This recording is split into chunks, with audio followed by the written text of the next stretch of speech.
Este vídeo é patrocinado pelo livro Mistérios Vampíricos, a arte do vampirismo contemporâneo, de Lorde A. À venda no portal redevamp.com e nas principais livrarias.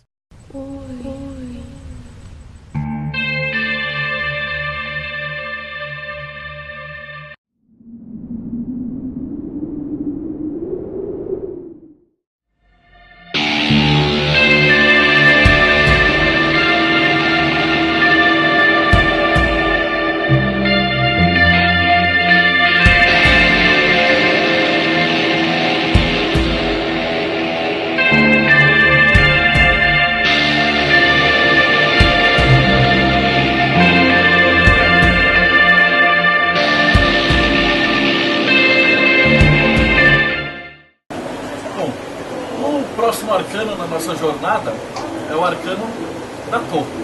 Então esse arcano, normalmente ele avisa que tem alguma coisa errada. Na árvore da vida ele conecta as duas metades, o racional e o emocional. Quando isso está equilibrado, é a temperança. Então é o anjo que pega o emocional e o racional e mistura para formar a ascensão. Quando isso está um para cada lado, é igual você pegar um ateu e um crente, enfiar na mesma sala e mandar os caras chegar no acordo. Então é a torre rachando. Então ela é representada pela torre do ego, que é a tua certeza, todas as suas verdades, aquelas coisas que você acha que é verdade absoluta. É a hora que você percebe que na verdade não existe nada absoluto e não existe nada 100% verdadeiro. E aí a tua torre cai. Então é aquela sensação que você precisa derrubar e destruir tudo que for falso para a sua essência poder aflorar. Então quando que sai isso daqui? Você fala, meu emprego é uma bosta. Mas aí você percebe que você não gosta do que está fazendo, você não sabe o que está fazendo, não é isso que você queria estar fazendo, você só está fazendo, aí você perde esse emprego, que na verdade parece uma coisa ruim, mas na verdade é uma bênção, porque ele de repente vai te levar para você conseguir fazer o que você realmente quer. E se você não tivesse sido demitido, você estaria naquela zona de conforto e de repente nunca sairia para buscar um sonho. Então, apesar da maioria das pessoas considerar essa carta ruim, para um mago, alguém que está buscando a essência, ela é uma carta boa, porque ela significa que tudo que for arbitrário e egóico está sendo destruído. Tanto que na carta original, né, ela é um raio de Deus vindo em cima, rachando a torre de cima a baixo, os caras pulando. Um nego de coroa, sem coroa, todo mundo vai embora. E só fica o quê? A essência. Então na história original, quando a torre ela é toda destruída, daquele jardim que ficou, nasce a árvore da vida. Então tem um simbolismo bem bonito. Aqui na Bíblia a gente vê isso na Torre de Babel. As pessoas estão tentando construir uma torre de ego, e aí de repente cada um começa a falar uma língua, ninguém mais se entende, cada um começa a brigar. Então não é uma língua assim literal, mas é uma língua simbólica, para explicar, por exemplo, as religiões, as filosofias, essas coisas. E depois que a torre é destruída, vem o arcano da estrela, que fala assim, a hora que você se livrou do ego e tal, aí sim você consegue observar a noite e enxergar as estrelas, e aí você vê a beleza da vida. Então essa carta aqui, ela é o sinal de fé no tarô. Então a estrela, ela lida muito com você está meditando à noite, você está guiado, com aquela ideia de estrela guia, ou aquela sensação de que você tem que fazer alguma coisa, você sabe que é aquilo que você tem que fazer. Você não sabe exatamente porquê ou como, mas é aquela fé que vai te guiar até a posição. Então ele é muito relacionado, por que estrela? Porque quando você não tinha instrumento, não tinha nada, os navegantes eles se guiavam pelas estrelas. Então elas são uma coisa que está fixa. Por isso que no cristianismo eles associam isso com aquela ideia de fé. Então você tem fé que se você seguir aquela estrela e seguir naquela direção, você chega no teu destino. Então você adapta esse simbolismo para as ações concretas da tua vida. Então aqui está lá, é uma mulher nua, ela está observando lá as estrelas e contemplando à vontade. E depois da estrela vem os luminares. Os próximos dois arcanos são o Sol e a Lua. Então começa com a Lua, que a Lua é um arcano que no tarô ele quer dizer ilusão.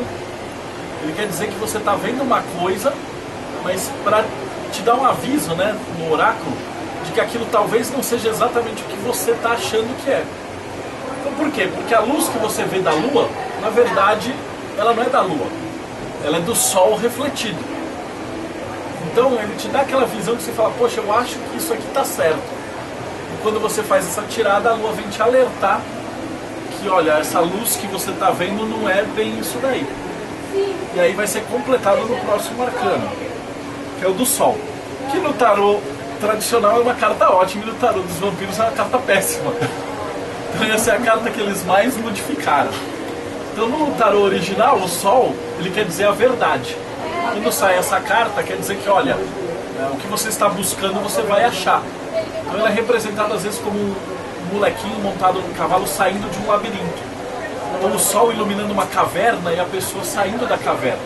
Então o Sol tem a ver com a parte de você realmente enxergar a verdade. E não a luz refletida numa outra ideia que seja a lua. Para os vampiros, infelizmente, não dá para falar que o Sol é a verdade. Se bem que no livro dela está um negócio bonito. Ele coloca que o Sol é a verdade final. Que a verdade final é que o vampiro não faz parte dessa sociedade, então ele vai ter que ser queimado. Então, de uma certa maneira, o vampiro, nessa ideia, ele foge da verdade. Porque a hora que ele encontrar de vez com o Sol vai mostrar o que ele é, transformar ele em cinzas. Então, de uma certa forma, apesar do desenho ser bem tétrico, né, ao fim, né, pro vampiro, ele, na verdade, ele vai te mostrar essa faceta final da verdade. E depois que você, na jornada do herói, confrontou a verdade, você vai ter o julgamento, que é o final. É o equivalente do final cataclísmico do filme, onde todo mundo é testado e os nobres, eles ultrapassam. Então aqui vai ser aquele clímax de filme onde você tem aquela destruição, ou aquele conflito, ou todo aquele final, onde só aquele que é puro de coração, ou aquele que tem o dom, ou aquele que vai conseguir ultrapassar as barreiras ou os desafios, ele consegue chegar no final. Ah, mas e na minha vida mundana? A gente encontra essa carta em todos os lugares. Essa carta do julgamento, ela representa Shin, que é o porteiro, é a defesa da nossa propriedade. Então somente quem é digno vai conseguir passar pelos desafios do julgamento. Mas somente quem é digno, você pode traduzir isso no tarô. Lembra que eu falei para quem nunca viu o tarô, que ele pode ser colocado em todos os acontecimentos. Então, todo dia, a hora que vocês sentam no Facebook, digitam a senha de vocês e entram na conta de vocês, vocês passaram por esse caminho. Porque se você entrega a sua senha do Facebook para alguém, é como você entregar a chave do seu templo para alguém. A pessoa que tem esse acesso entra e faz tudo, vê tudo. Então, ultrapassa o julgamento. Então, o julgamento é para quem você vai confiar a chave do seu reino. Isso pode ser para muita coisa. Quem você vai confiar, por exemplo, a chave do seu coração? Ou a entrada da sua casa? Então, esse aqui é um dos arcanos mais importantes do tarô normal. Não que os outros não sejam, todos eles, como vocês perceberam, você vai estar trafegando o tempo todo todos. Mas esse aqui é um dos mais bonitos. O momento do vestibular? O momento do vestibular. Aqui é a hora que você vai passar, né? Muitos vão querer entrar, mas só aqueles que tiverem o estudo, que é a chave. Então, de novo, a gente trabalha com esses símbolos, né? Lembra que no Hierofante, que era o grande professor, ele era retratado segurando as chaves. No tarô normal, ele é São Pedro diante das chaves do paraíso. Então, se você não possui essa essência, você não entra no paraíso. Simbólico, verdadeiro, tanto faz. E a chave tem a ver com conhecimento, porque ele vai te abrindo portas. Então não é à toa que as pessoas usam esse simbolismo. Tipo, estuda que vai abrir muitas portas. Então todo símbolo que você trabalha no subconsciente, ele vai sendo correlacionado em vários pontos da árvore da vida, né? Então aqui no final dessa chave que você entra no julgamento, você chega no final, que é o mundo, que é, tradicionalmente ele é uma mulher numa mandala ou numa guirlanda, atravessando essa guirlanda, que é um portal para um universo maior. Então ele tem aquela sensação de, em inglês eles chamam de awe, que é quando você pensa que você vai no Grand Canyon e aí você desceu e você enxergou aquela paisagem maravilhosa pela primeira vez na sua vida. E aí você sente aquele chan. Ou aqui, é mais fácil de falar, a primeira vez que você vai no show do Iron Maiden, você entra e vê e os caras começam a tocar e dá uma sensação de grandeza. Essa sensação é o arcano do mundo. De que de algum momento você, naquela situação, você está diante de um mundo que pode ser muito maior do que o que você veio. Mas como é que você chega nele? Passando pelas chaves, merecendo e tal. E aí é engraçado de perceber que quase todos os grandes filmes, séries e tal, eles buscam nessa jornada do herói do tarô essa sequência. Porque você vai se identificar com esses heróis em qualquer lugar da tua vida. E todo mundo passa no vestibular, pensa que é enganado, termina um projeto, começa um projeto, aprende, ensina, é dominado, começa como aluno. Então esse caminho da árvore da vida, ele é narrado em todo tipo de narrativa e de história. E do jeito que essa autora colocou, adaptada para os vampiros de uma maneira muito bonita. Então, para o simbolismo dos vampiros. Eu acho que era isso que você pediu, né? Uhum. Então, muito bem, Marcelo. Espero que vocês tenham gostado. Eu sei que para muitos de vocês que nunca viram tarô, isso pode ser um negócio muito complicado. Ele não é complicado, ele é harmônico, ele é elegante. Então, antigamente, o aprendizado esotérico ele era muito comparado com o que a gente vê hoje de carrossel. Então você tinha essas figuras e elas desfilavam em círculo. E o mago ele ia observando e contando histórias. Então dava uma volta e ele ia contando uma história. Quando terminava essa volta, a figura que passava já tinha uma informação a mais. Tu lembra que eu falei do hierofante que ele tinha as chaves? Você só vai entender essa chave quando você chega no julgamento. A próxima passada pelo hierofante você já sabe que ele tem uma chave. Então já agregou alguma coisa. Por isso que a gente ensina tarô, hermetismo e tal em espiral. Então você vai observar tudo, e aí você vai estudar mais, e aí você vai observar tudo de novo. Só que você já passou um degrau. Daí você vai enxergar aquele símbolo um pouquinho melhor. Quando você terminar de dar a segunda volta, você vai ver uma coisa um pouquinho maior. Então isso é chamado, vocês já viram isso, tem um filme chamado Labirinto do Fauno. Maravilhoso. O labirinto, ele é composto de um ensinamento esotérico. Em português dá um problema porque a gente não tem uma palavra para isso. Labirinto é a mesma coisa. Em inglês a gente tem labyrinth e maze. Maze é aquele labirinto de rato, que tem beco sem saída. O labyrinth ele é um caminho tortuoso que chega num lugar só. Então quando você entra num labirinto, na verdade ele é um caminho, você não vai ficar perdido. Você só vai ficar passando. O mais famoso que vocês podem bugar é o labirinto de Chartres, que é uma catedral que você vai andando por esse labirinto. Enquanto você vai andando, você vai olhando as imagens da igreja. E aí você vai contando uma história, e quando você passa numa imagem, o cara fala, olha, aqui tem tal chave. Quando você vai para o outro lado, você aprende o que é. Quando você volta, você fala, pô, então por isso que o cara está com isso, aquilo.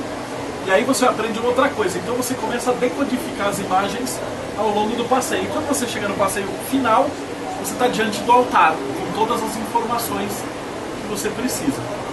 Então ele é ao mesmo tempo uma jornada dentro das cartas do tarô e uma jornada dentro desse aprendizado. Ok? Perfeito, Marcelo. Tem tempo para fazer umas perguntas? Se vocês quiserem, eu abri qualquer coisa. Eu só queria te pedir se puder fazer, só explicar de uma forma bem breve sobre só a árvore da vida, que muitos aqui ainda não conhecem nessa ideia. Tá, ok. A árvore da vida é um conceito que tem praticamente todas as religiões e todas as filosofias do planeta que vocês forem ver. Os judeus, eles organizaram isso de uma maneira mais... organizaram de uma maneira mais organizada, mas eles meio que codificaram isso na Kabbalah. Mas a árvore da vida é muito maior. Então, quando você vai olhar os nórdicos, eles também têm uma árvore da vida que eles chamam de Yggdrasil, com 9 mundos. Na Kabbalah, eles têm as 9 esferas mais Malkut, que é a esfera da terra. No cristianismo, você vai ter a árvore da vida com a serpente, que faz a tentação. Então, em todas as lendas, todas as histórias, você vai ter uma árvore que comporta toda a realidade, na qual os magos, eles caminham por essa árvore para obter poder. Então o que é essa árvore, na verdade? Ela mapeia os estados de consciência do ser humano. Então ela começa do estado mais terra possível, que chama Malkut, que é o mundo físico. Do mundo físico você vai abrir para a primeira esfera, que é Yesod, ou a 9ª esfera, se você vier de cima para baixo, que é a esfera da intuição. Que a partir de uma intuição aberta você começa a entender o mundo de um jeito maior. E a partir daqui ela dobra para duas outras esferas, que é Hod e Netzach, que é a emoção, desculpa, a razão Hod e a emoção Netzach. E essas duas contrapartes, elas circulam no microcosmos. Então você vai equilibrar a tua razão, tua emoção, tua intuição e teu mundo físico nos 4 elementos até você chegar na ponta da cruz, que é Tiferet, que é o Sol, que é o centro da árvore da vida. Que é em todas as religiões, o Jesus, o Buda, Dionísio, Saint Germain, todos aqueles deuses solares, o Hércules, Sansão, que você vai chegar nele. Os heróis gregos, né, Ulisses, todos eles são esse herói solar. Então ele vai passar por essas aventuras e se tornar o senhor do seu próprio destino, que é o objetivo de todo mago. E uma vez que você se torna, você descobre a sua verdadeira vontade, como a gente chama, que é basicamente você descobrir o que você veio fazer na Terra. E aí você começa a exercer essa vontade. Aí acima disso você vai ter mais 2 esferas, que são Gevurah, que é o rigor, e Hesed, que é a misericórdia. Então o rigor ele vem da razão e a misericórdia vem da emoção. Então você tem 2 lados dessa árvore. Então o rigor ele é a espada, vocês vão conhecer isso pela Excalibur, e a misericórdia é o santo grau. Então a gente tem lá a adaga, ou a espada, e a taça, que é usada em tudo que é ritual magístico que vocês conhecem. Então isso vai representar o quê? Tiferet, que é o iniciado, agindo no mundo além do seu próprio mundo. Então ele já é um rei. E como rei Arthur, é uma lenda iniciática, você vai buscar o que está fora, a espada e o cálice. Quando você completa esse círculo, existe um abismo que vai separar do elemento final, que é a vontade, ou a télema, que é composto por o caos e a ordem. Então a razão se torna o rigor, que se torna a ordem. E a emoção se torna a misericórdia, que se torna o caos. Mas o caos, para grego, ele não quer dizer bagunça, ele quer dizer sabedoria. O caos, vocês pensam em alguma coisa que está fora e que foi trazido para dentro. E tudo que está dentro é o rigor. Então, por exemplo, eu já dei aula em 1 milhão de lugares diferentes, mas eu nunca tinha dado aula numa sobreloja da Galeria do Rock. Então isso para mim hoje foi caos. A partir de agora, esse caos virou ordem. Então a próxima vez que alguém me chamar para dar uma palestra numa loja, eu já sei fazer. Então esse caos ele vai sempre sendo absorvido. Por isso que aquele símbolo que vocês já viram milhões de vezes, aquele yin yang, é um disco que é de um lado branco do outro preto e que ele parece girar. Então o simbolismo disso seriam 2 carpas num lago, eles não param nunca. Você nunca para de ter caos na sua vida e nunca para de ter ordem. E quando tudo que está em ordem aparece uma coisa louca e vira caos. E aí você passa pelo conhecimento e traz para a ordem de novo. E todo esse ciclo termina na última esfera, que chama Keter, que seria a esfera de Deus, ou a esfera primordial, ou o cérebro, ou o todo.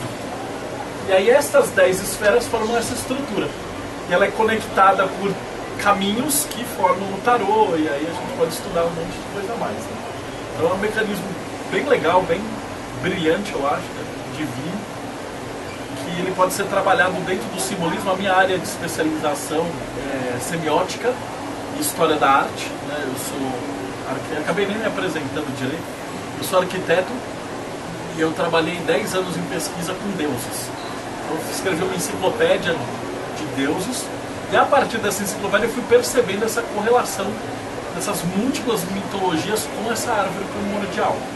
E cheguei à conclusão que, olha, existe uma mitologia só, o resto é skin de celular. Você tem a ideia central e o resto, cada cultura vai revestindo os símbolos que ficarem melhor para você compreender essa ideia. Tá ok? Árvore, então... Isso eu estou resumindo de uma forma muito grotesca. Né?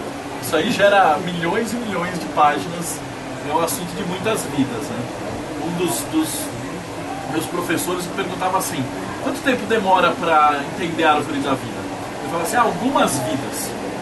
Então, uma hora tem que começar. Né? Então é legal que aqui vocês começaram pela ideia do vampiro, mas agora vocês podem expandir para todas as outras culturas. Como sempre falo, não tem fim. Sempre vai um pouquinho mais. Sempre tem uma Sempre tem uma Malkuth depois de uma Keter, né? Sempre vai. Perfeito, Marcelo. Perguntas? Aproveitem o momento, aproveitem a oportunidade. Na jogada de tarô, tem uma forma, um jeito certo de você jogar o tarô. É a mesma coisa Então, desse tarô vampírico. eu não cheguei a aprofundar nisso. Ele faz a mesma tirada. Mesma tirada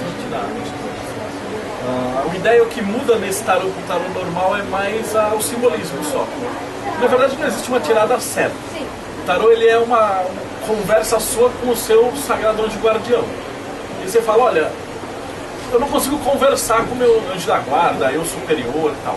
Mas eu consigo ter um instrumento que vai ser o tarô, que vai ser um código, um alfabeto comum, que você vai conseguir conversar com o teu subconsciente. Então quando você está embaralhando e tal, você sabe exatamente qual carta é qual. Seu consciente que não sabe. Quando você espalha e pega essas cartas, elas parecem aleatórias, mas elas não são. Então você está passando uma mensagem com símbolos para você mesmo aqui embaixo. Então qual a função do tarô? Com o tempo, é você não precisar do tarô. Então ele fala assim, é uma muleta, mas poxa, uma muleta? Mas é tão legal. Mas é que na verdade ele está estimulando a tua intuição. Então vai chegar um momento que você vai estar treinando tanto isso, que alguém faz uma pergunta para você, você vai tirar carta, mas você já sabe a resposta. Significa que você está cada vez mais próximo da tua essência, do teu eu superior. E aí o tarô ele se torna mais, como eu gosto de fazer agora, um objeto de colecionador de arte. Então eu gosto do tarô pelas facetas artísticas que você pode trabalhar nele. Você chega num determinado momento que você não vai mais usar ele para fazer cartomancia, né, ou tirada. Você vai usar ele como uma ferramenta de autoconhecimento, de contar e escrever histórias. Mais alguma? É a última do dia. Eu agradeço pela presença de vocês, brigadão. E precisando, meu blog é o Deudébio, né? Teoria da Conspiração, digitando no Google vocês acham. E aí eu devo ter mais ou menos uns 2.000 textos de rosacrucianismo, alquimia, magia. Aí vocês podem brincar lá. Obrigado, gente.